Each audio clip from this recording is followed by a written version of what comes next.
going? All right. The Charm of 5:30 by David Berman.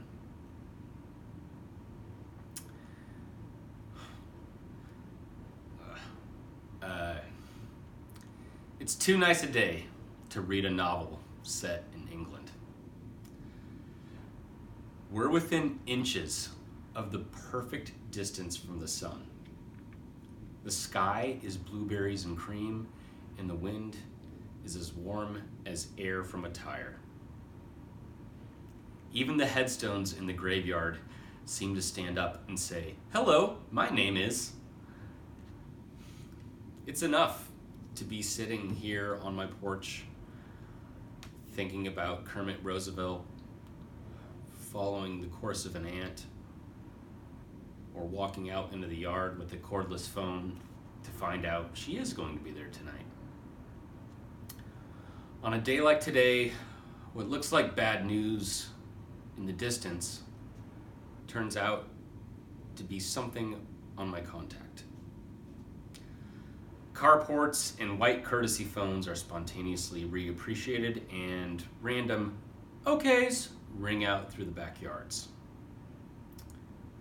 This morning, I discovered the red tints in cola when I held a glass of it up to the light, and found an expensive flashlight in the pocket of a winter coat I was packing away for summer.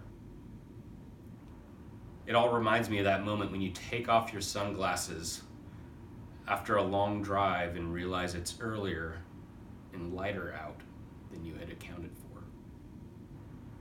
You know what I'm talking about. And that's the kind of fellowship that's taking place in town, out in the public spaces.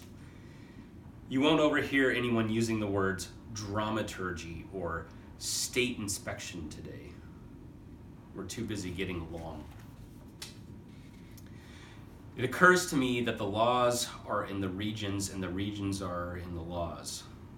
And it feels good to say this, something that I'm almost sure is true outside under the sun.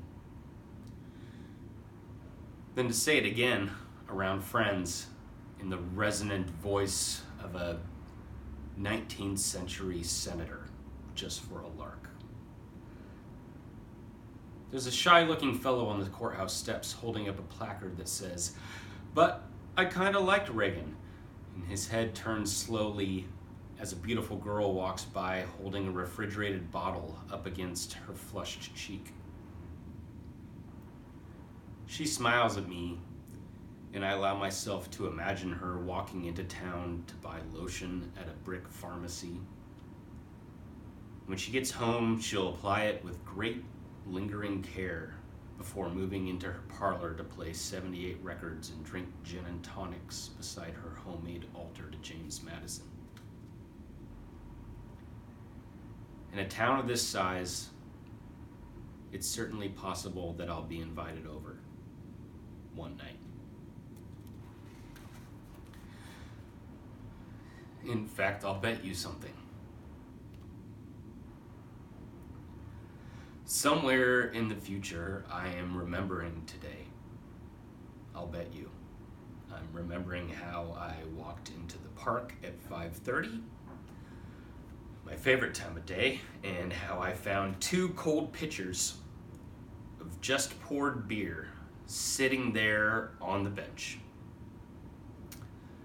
I am remembering how my friend Chip showed up with the catcher's mask hanging from his belt, and how I said, "Great to see you, sit down, have a beer, how are you?" And how he turned to me with the sunset reflecting off his contacts and said, "Wonderful, how are you?"